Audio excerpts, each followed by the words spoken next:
Oke, lanjut lagi Mbak Masnawiyah.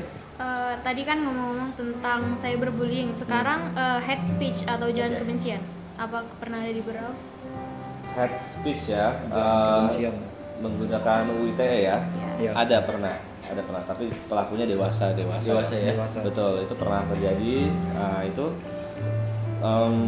ya mekanisme pidananya karena bukan anak ya, dewasa dengan dewasa seperti apa yang tercantum dalam KUHP ya, Kitab Undang-Undang Hukum Acara Pidana. Jadi berproses persidangan seperti biasa dan divonis oleh hakim begitu. Itu kalau untuk hate speech, ujaran kebencian itu pernah.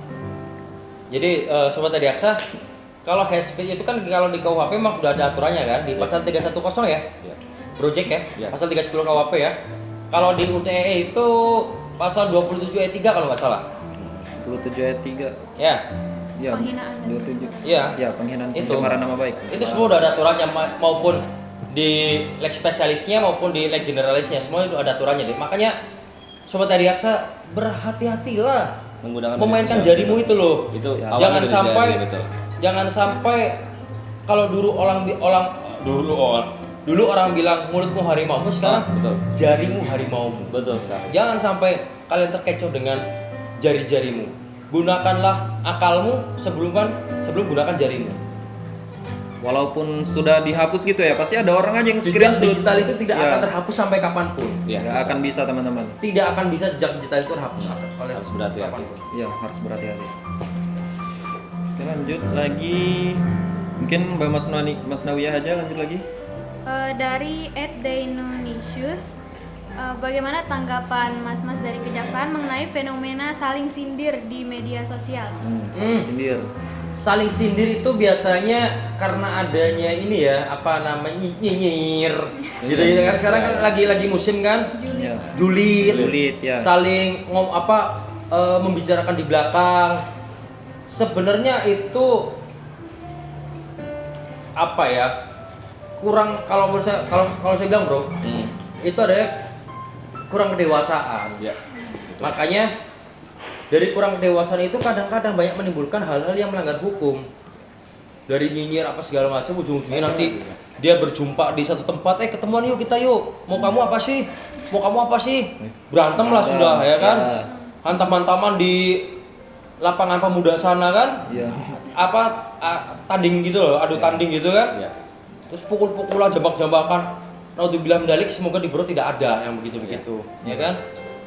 Khususnya ya semoga tidak ada lah kejadian seperti itu, tapi itu kan pemahaman itu yang harus kita apa namanya, kita berikan pemahaman ke mereka, jangan kayak gini loh, nanti kalau kayak gini nanti jadinya begini loh. Itulah gunanya kami selaku kejaksaan, khususnya kejaksaan negeri Berau, lebih khusus lagi dari seksi intelijen.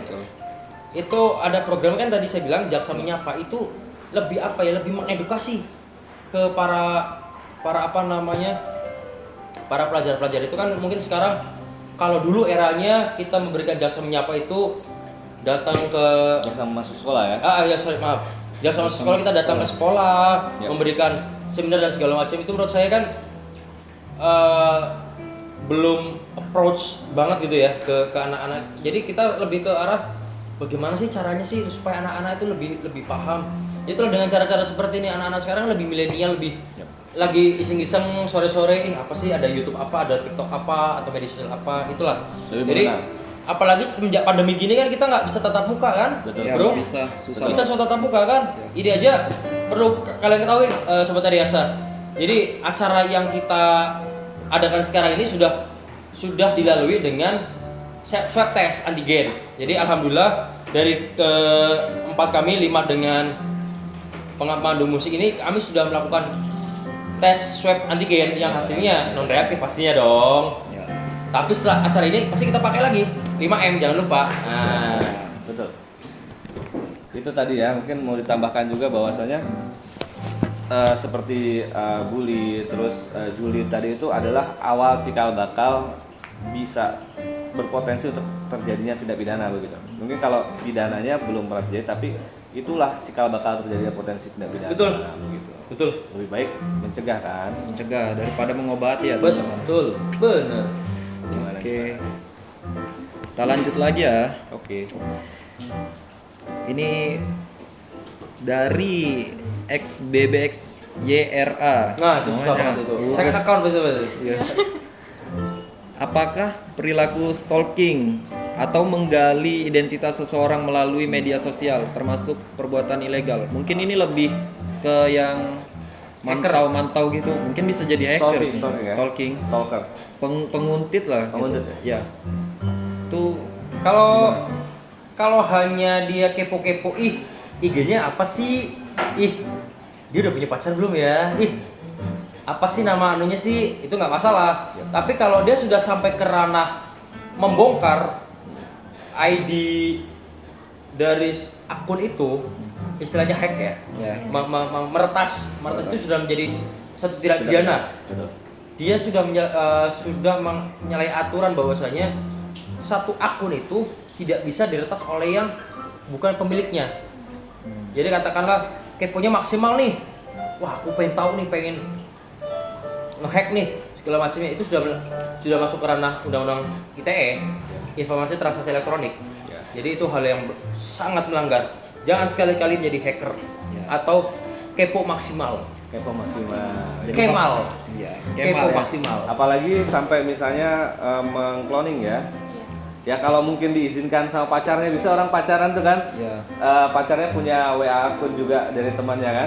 Nah itu atas izin ya. Ya, atas Tetapi kalau tanpa izin itu masuk ke dalam salah satu rumusan pasalnya apa namanya, mentransmisi atau mengakses elektronik Tapi tanpa izin itu. memang ada bro yang sampai cloning gitu, berarti bucin banget ya sih. Nah makanya ini nggak tahu deh sobat Adiaksa dan Akunnya teman-teman. Mereka berdua yang pegang akun. Saking bucinnya gitu ya, jadi ungu banget gitu kan sih. Iya. Kalau tanpa izin itu Kalau tanpa ada izin itu udah larang. sanksi pidananya. Tapi kalau atas kesepakatan Yayang dengan baby, Ya, oke. atau Yayang dengan babe, atau papa mama ya kan, tapi pada belum menikah ya. Apalagi Itu urusan yang mereka lah. berbahaya itu biasanya ada misalnya suatu akun yang dikloningkan, misalnya salah satu tokoh atau tokoh masyarakat tiba-tiba digunakan untuk menipu. Nah itu Pinjaman atau misalnya papa minta pulsa, Ya. itu juga bahaya itu. bukan papa minta. Itu kan awalnya dari stalking ya, Ya. dari menguntit pribadi seseorang, terus dia pelajari, terus dia buat akun palsu yang fake-nya untuk perbuatan pidana menipu. Itu nggak boleh. Itu ada pidananya kalau itu. Sama pernah ini sih kemarin sempat juga yang beasiswa itu Ya, penipuan beasiswa ya. Oh tawaran beasiswa ya? Ya, Penipuan beasiswa tawaran palsu. beasiswa ya? Oh. Mengatasnamakan guru dari sekolah kamu. Nah, ya, itu bisa ada pidana. Siapapun pelakunya itu yang menipu anak-anak sekolah, Ya. hei, jangan ya, hei, kasihan anak-anak. Iya. Bahkan ini saudara pernah juga loh kena. Ya. Oh, pernah? Iya, Untungnya iya. sempat konfirmasi ke wali kelas. Udah pernah transaksi uangnya? Oh iya, janganlah ya. Iya. Harus Harus dikonfirmasi kalau ada hal cek dan gitu. dicek dalam menghadapi media apa di era digital ini, harus banyak-banyak cek and recheck sih.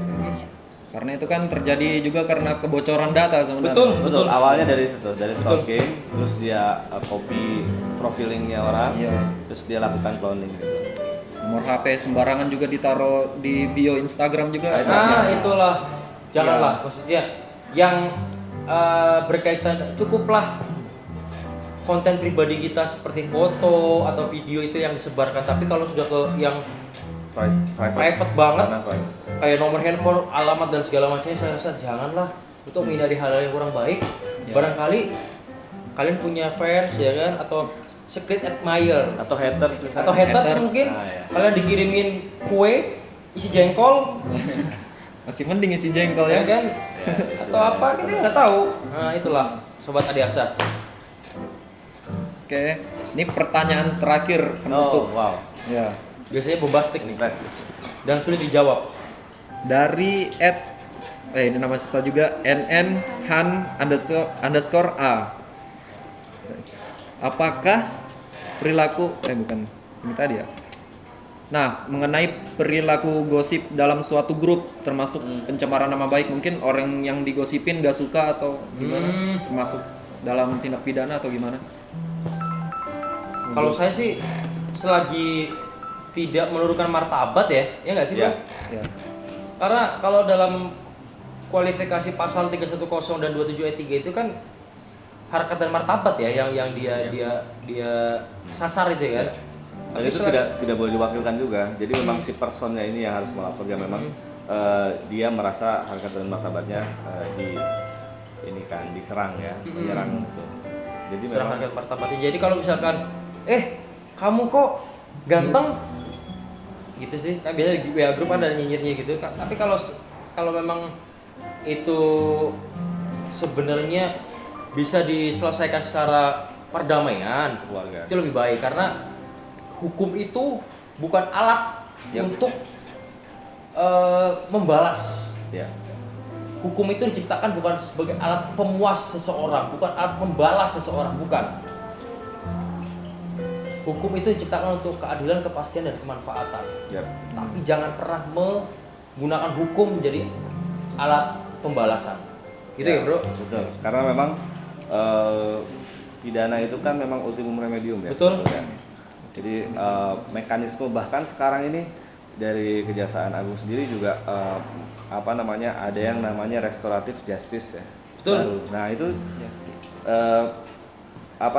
penyelesaian suatu tindak pidana atau di luar peradilan ya. Betul, Jadi betul. sama seperti di versi tadi untuk anak-anak, tapi ini pelakunya dewasa. Keadilan restorasi. Jadi, keadilan restorasi bahwasanya untuk seperti misalnya tidak ada lagi nenek Mina atau yang pencuri kakao yang harus dipidana, kakek Samin. Itu kan sebelum adanya restoratif justice itu karena memang hukum yang kaku berdasarkan perundang-undangan bahwa misalnya pencurian walaupun di bawah 12,5 tapi melakukannya dengan pemberatan itu tetap harus dipidana kan begitu. Nah, dengan adanya restoratif justice itu bisa dilakukan penyelesaian di luar peradilan dengan adanya perdamaian dan lain-lain gitu. Itu pun sama seperti divisi tadi, ada berhasil ada tidak berhasil tergantung prosesnya di situ karena melibatkan dari korban memaafkan atau tidak, ada upaya pengembalian keadaan semula atau tidak.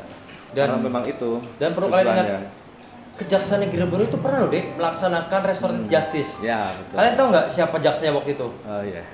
Nah, nggak ngikutin. Nah, itu. Kejaksaan Negeri Baru itu pernah melaksanakan restoratif justice. Iya. Itu Bro Zakaria. Iya. Luar biasa sobat tadi Aksa. Lagi dan lagi ya. Lagi dan lagi memang. Sama Pak Erwin waktu itu. Panggit sudah di sini belum ya? Saya belum. Belum di sini ya. Saya belum di sini. Di Goa ya waktu itu. Saya masih di Goa Sulawesi Selatan. Iya, pernah di sini pernah. Itu juga sama karena memang kita lihat ternyata lakukan penadahan dia membeli HP untuk anaknya itu 7. Anaknya ini lagi sekolah online kan, butuh HP, ternyata beli HP dari dari orang nyuri begitu. Nah, coba selesaikan, ternyata alhamdulillah memaafkan dari pihak korban dan bisa pengembalian keadaan semula untuk tidak dilanjutkan ke proses persidangan gitu. Itu yang jadi slogannya atau yang dicamkan oleh Pak Jaksa Agung itu bahwa keadilan tuh gimana Pak Anggit? Keadilan itu ada di hati nurani. Nah itu bukan tidak ada di ini ya. Keadilan itu ada di hati nurani yang tidak ada dalam buku apapun. Ya, Jadi tidak ada dalam HP. Tanamkan hati nurani kalian bahwa keadilan setinggi-tingginya adalah di hati nurani kalian. Itu untuk para penegak hukum terutama di kejaksaan di Korps Adiaksa ini bahwa kita betul-betul menjunjung tinggi mencari keadilan itu tidak kacamata textbook kuda yang ada di dalam KUHP tapi pakai hati nurani. Closing statement dari saya buat sobat Adiaksa terutama yang masih pelajar lebih bijak lagi, lebih belajar bijak lagi untuk menggunakan media sosial, gunakan jari-jarimu dengan baik, dan satu lagi yang paling penting, jangan pernah sembarangan kenal dengan orang di media sosial. Itu yang paling penting. Dan satu lagi, jangan pernah melakukan perundungan. Ingat, orang yang kalian perundungi atau orang yang kalian bully belum tentu loh dia di bawah kalian. Siapa tahu dia jadi bupati, gubernur, presiden, menteri atau segala macamnya. Kalian jadi apa? Kalian nggak tahu.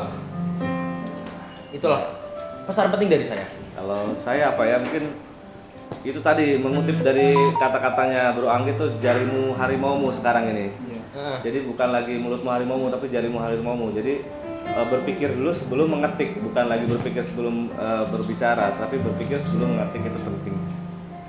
Kalau closing statement dari saya untuk pelajar-pelajar ya khususnya ya dan masyarakat di luar sana yang menonton video ini lebih bijak lagi lah dalam bergerak dalam dunia digital atau media sosial. jaga postingan, jangan sampai menyakiti hati orang lain karena di dalam dunia digital itu sulit sekali menghapus jejak digitalnya teman-teman. Itu kata-kata dari saya, mohon diingat ya teman-teman. Oke, mungkin dari saudara Kalau Nabia. dari saya sendiri, untuk teman-teman yang lagi nonton, mungkin perbanyak lagi literasi, berpikir 2 kali sebelum memposting sesuatu, dan jangan lupa follow legit.coffee untuk ikuti konten-konten yang kami upload. Luar biasa. Oke. Tepuk tangan. Sukses selalu untuk Duta Pelajar Sadar Hukum SMK Negeri 1 Berau yang mewakili Kabupaten Berau yang didampingi oleh Kejaksaan Negeri Berau. Saya Lelita, tepuk tangan.